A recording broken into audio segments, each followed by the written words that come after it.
Envoie ton esprit saint, ton feu d'amour divin, déploie ton cœur et viens nous sauver.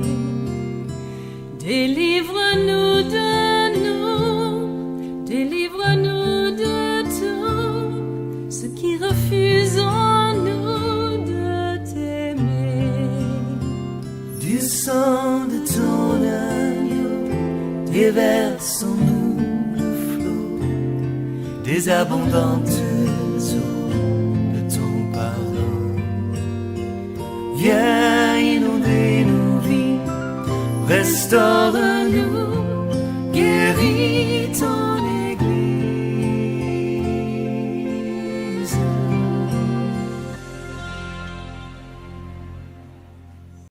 Alléluia, alléluia.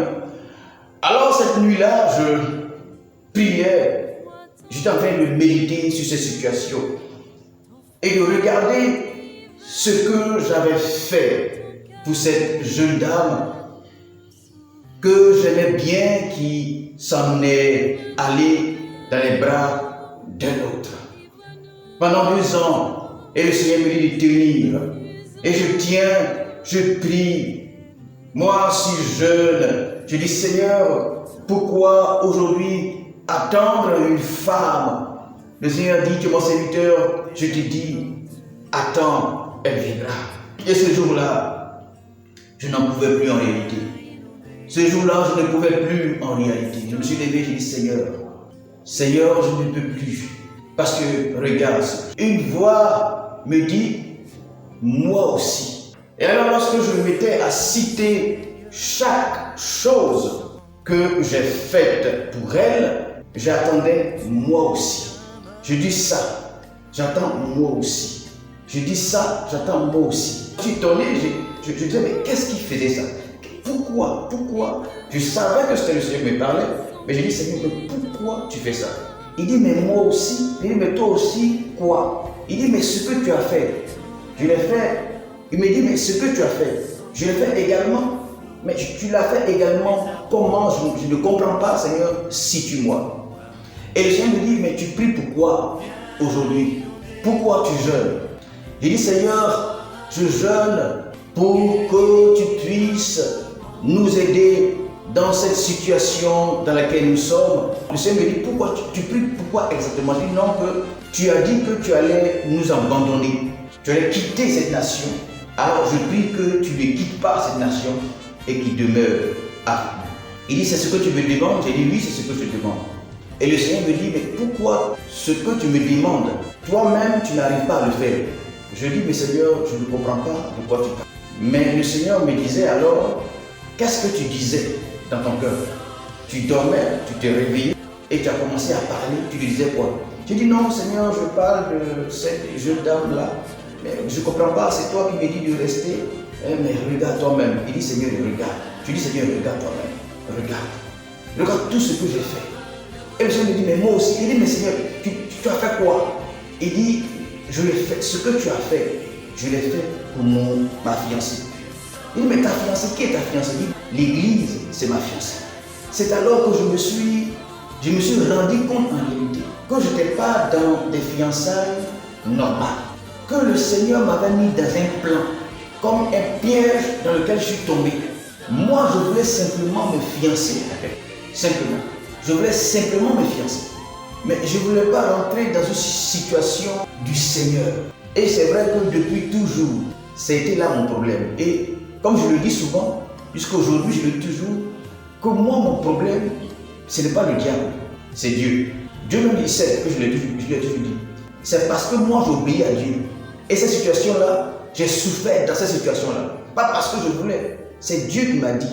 C'est lui qui a dit. Mais à ce moment-là, il me met dans... En fait, je comprends que je suis dans lui, sa posture. De lui, le Seigneur, et de sa fiancée, l'Église. Et il dit, mais... Et puis j'ai compris que c'est lui qui m'a fait faire ça. Ce jour-là, j'ai commencé à pleurer parce que je n'ai jamais voulu ça. Et c'est ça mon problème avec le Seigneur. Il me met dans une situation que je ne veux pas. C'est lui qui m'a mis, j'ai souffert dans cette situation-là. Et c'est lui qui m'a mis dedans. J'ai souffert dans cette relation. J'ai souffert des hommes. du regard des hommes. J'ai souffert du mépris. Les gens m'ont méprisé. Me méprisaient. Les gens appelaient cette sœur pour dire jamais. Les pasteurs sont levés. Les gens quel que soit ce que je faisais, les gens ne voulaient pas. C'était comme une humiliation parce que je n'étais pas digne. Quelque part, parce qu'en réalité, je ne vais pas entrer dans les détails, mais cette sœur avait d'abord quelqu'un qui était pastoral en fait. Bon, je ne vais pas entrer dans les détails. Mais j'étais méprisé. Et j'ai souffert 10 ans de cette situation. Et le Seigneur me dit qu'il m'a mis dans sa posture par rapport à l'Église. Et moi, je ne peux pas accepter de rester avec elle. Mais je prie pour que lui reste avec l'Église, c'est-à-dire sa fiancée. Comment est-ce que je comprends ça? Qu'est-ce que je veux finalement? Et le Seigneur m'a dit, si je reste, lui, il va rester. Je ne dis pas, je ne sais pas de moi, je ne sais pas ça implique quoi. Je ne peux pas dire que ça implique l'Église, mais c'est mon histoire avec Dieu. Je ne sais pas l'implication. Et alors, tout ce que Dieu m'a dit avant et Dieu m'a dit après cette histoire, c'est ce que je suis en train de vous dire concernant l'Église. Alléluia. Étant donné que j'aimais Dieu, j'aimais, n'est-ce pas, le Seigneur, et j'étais engagé dans l'Église, et je voulais réellement que cette douleur que je ressentais par rapport à ma nation puisse, n'est-ce pas, disparaître. Je voulais que ces crimes, ces meurtres, ces atrocités, cette guerre, ce sang versé puisse s'arrêter. Et moi, pour moi, c'est-à-dire que chaque personne a sa vision des choses. Moi, j'ai ma vision. Moi, c'est l'Église mon problème. Moi, c'est l'Église mon problème. D'autres diront que c'est tel acteur politique ou c'est l'autre acteur politique. D'autres diront que c'est la France. D'autres diront que c'est les étrangers. D'autres diront, ils trouveront, n'est-ce pas, les auteurs qui sont à la base de ce qui est arrivé. Mais moi, la lecture que j'ai faite, c'est-à-dire pour moi, ce n'est pas les hommes politiques, pour moi, ce n'est pas les étrangers, pour moi, ce n'est pas la France, pour moi, ce n'est pas l'ONU, pour moi, c'est l'Église. Chacun fait sa lecture. Pour moi, c'est l'Église. Mais je suis libre, à tant qu'Ivoirien, je suis libre de raconter non seulement l'histoire de mon pays et de raconter ce que j'ai vécu personnellement. Là où je dis ces choses-là, je n'insulte personne. Je n'insulte personne. Ok. Alors, Dieu me met dans cette situation. Alors, je suis dépassé par les événements. Parce que ce n'est pas pour la première fois, c'est pas la première fois que le Seigneur me met dans ce genre de situation. Mais je vais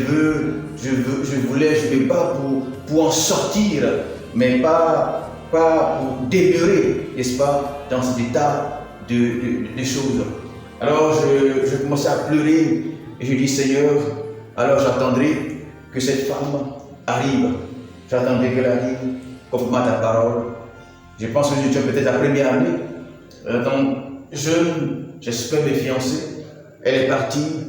C'est quand elle me larguait, son fiancé venait à l'église. J'avais des amis qui se moquaient de moi. Ils me disaient, son fiancé était un postard. Moi, je n'avais pas de postard à ce moment-là. Il mettait des écharpes avec des vestes. Il y a maintenant plus de peut-être 15 ans en arrière. Mais lui, il était très soft. Il faisait son petit plateau, vraiment, il était très soft en tout cas. Et moi, j'étais vraiment très diététique. Et donc, le match était vraiment disproportionné, vous voyez. Et vraiment, j'étais réalisé. Il venait à l'église, voilà, et voilà, ok. Mais, j'étais dans cette situation-là, je priais, j'attendais. Et 2 ans après, la sœur, elle revient.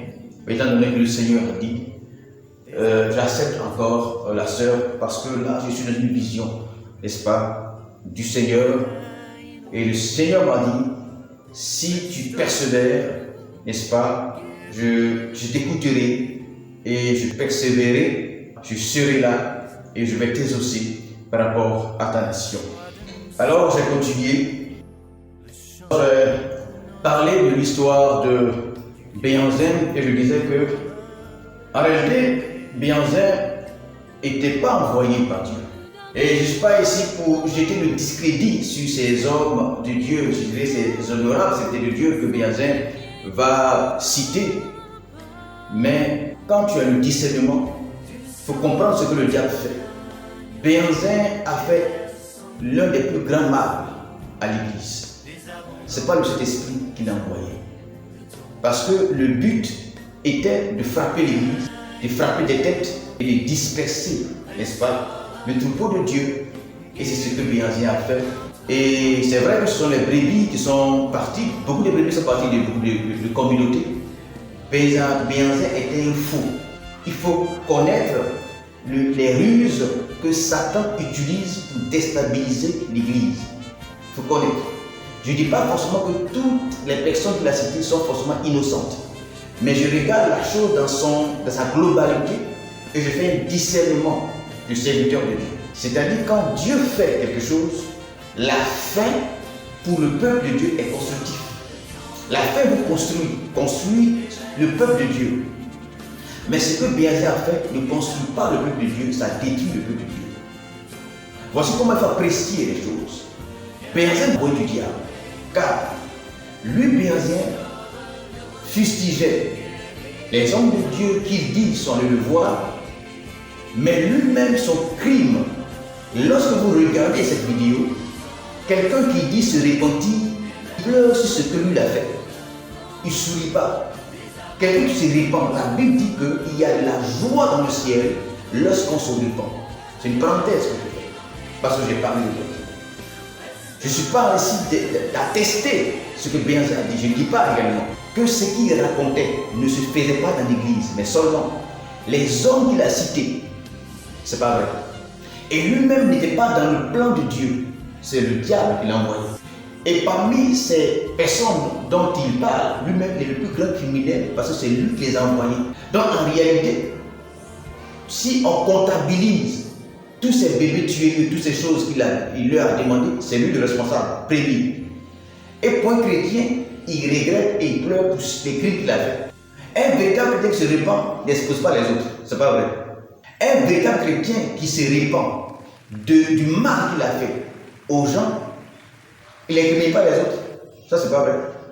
Béhanzin, non seulement ça, mais quand Dieu te parle, il peut te situer ce qu'il a fait. Béhanzin n'est pas envoyé par Dieu. Il est venu déstabiliser l'église.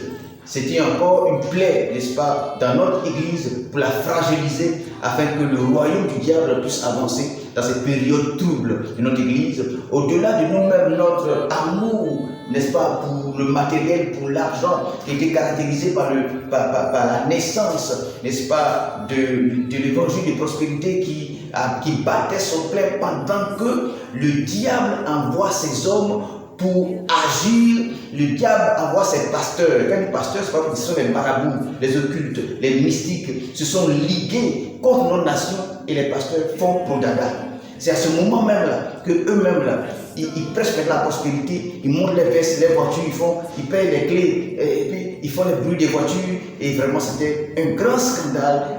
Dieu nous montrait la faiblesse de l'Église et l'ardeur des gens du monde qui en voulaient, n'est-ce pas, à cette nation, et malheureusement qui ont donné. Nous entrerons dans les détails et parlerons de comment est-ce que ces gens-là, n'est-ce pas, ont pris le contrôle de cette nation-là. Alléluia. Alors, nous avons vécu, n'est-ce pas, ces choses-là, et le Seigneur me parlait de la faiblesse de l'Église. Le Seigneur me parlait de la faiblesse de l'Église à travers les pasteurs. Le Seigneur me parlait de la faiblesse de l'Église à travers les pasteurs. Est-ce que nous avons changé? Nous parlerons de ça. Est-ce que nous avons compris ce que le Seigneur disait? Est-ce que nous avons conscience que le Seigneur nous parlait, que derrière ces événements-là, il y avait une voix du Seigneur? Est-ce que nous avons conscience que le Seigneur parlait? Si le Seigneur parlait, à qui parlait-il? Est-ce que le Seigneur nous parlait derrière ces événements? Est-ce que derrière les grands événements qui arrivent à des nations, est-ce que derrière les grands événements qui arrivent à une église, à l'église d'une nation, est-ce que derrière il y a un enjeu spirituel? S'il y a un enjeu spirituel, c'est lequel? Alors que les prophètes, que les pasteurs nous disent, est-ce que derrière les événements qui ont arrivé dans notre pays, est-ce qu'il y avait la voix de Dieu? Est-ce qu'il y avait la main de Dieu? S'il y avait la main de Dieu, qu'est-ce que Dieu nous disait? Qu'est-ce que Dieu nous disait? Aujourd'hui, les prophètes ont cessé de prophétiser sur la Côte d'Ivoire. Aujourd'hui, à l'heure où nous sommes, les prophètes ont cessé de prophétiser sur la Côte d'Ivoire. Mais les prophètes se préparent. Les prophètes prophétiseurs des bonnes choses de la Côte d'Ivoire se préparent. Parce que eux, apparemment, leur Dieu commence à leur parler à l'approche des élections. Les prophètes, écoutez bien, regardez bien. Les prophètes vont commencer à prophétiser lorsque les christianistes vont commencer à parler. C'est-à-dire, lorsque tout le monde voit la situation critique, alors les prophètes maintenant commencent à prophétiser. La Côte d'Ivoire, en tout cas, commence à prophétiser. Et nous disons une chose, lorsque une chose est visible, regardez, ouvrez la parole de Dieu et voyez Ésaïe, ouvrez la parole de Dieu et voyez Jérémie, ouvrez la parole de Dieu et voyez Ézéchiel, ouvrez la parole de Dieu et voyez les Daniel, voyez les Malachie de la parole de Dieu, je dis. Je n'ai pas autre Malachie, les Malachie de la parole de Dieu. Ouvrez la Bible et voyez les Joël, ouvrez la Bible et voyez les prophètes de Dieu. Tous ces prophètes de Dieu ne prophétisaient pas lorsqu'ils voyaient la chose arriver, c'est faux. Tous les prophètes de Dieu ne prophétisaient pas lorsqu'ils voyaient la chose arriver, c'est faux. Israël a tué les prophètes. Israël a tué les prophètes parce que ce que les prophètes disaient, on n'envisageait pas ces choses. Ce que les prophètes disaient à ce moment-là, personne ne pouvait envisager ces choses. Personne ne pouvait penser à ces choses et personne ne pouvait voir ces choses. Investigateur journalistique le plus aigu ne pouvait voir ces choses-là. Mais Dieu révélait des choses qui allaient arriver pendant plusieurs années. Et les prophètes, Jérémie, Ézéchiel, Ésaïe et autres, ont prophétisé sur des choses qui devaient venir depuis plusieurs années. Les prophètes Ésaïe, Jérémie et autres, Ézéchiel, ne sont pas confondus avec les journalistes enquêteurs. Ne sont pas confondus, n'est-ce pas, avec ceux qui faisaient des enquêtes journalistiques. Et les journalistes font des prévisions, des analyses politiques. Et en même temps, les prophètes prophétisent sur les mêmes choses. Des choses qu'on peut voir, Dieu ne dit pas. Dieu dit des choses qu'on ne voit pas. Lisez la parole de Dieu. Les prophètes qui ont prophétisé sur Israël, sur les événements futurs d'Israël, étaient des gens qui ont prophétisé plusieurs années, c'était des siècles avant. Et non en quelques semaines des élections. C'est pas vrai. Et donc si Dieu parle vraiment à ces prophètes-là, qui prophétisent juste après les élections, de ce qui va arriver, c'est qu'après. Ou bien au moins 3 ans après qu'ils prophétisent. Mais on va se relier sur les prophéties quand tout le monde voit l'issue, tout le monde sait. Alléluia. Et c'est vrai que ces prophéties-là ont trompé beaucoup de personnes.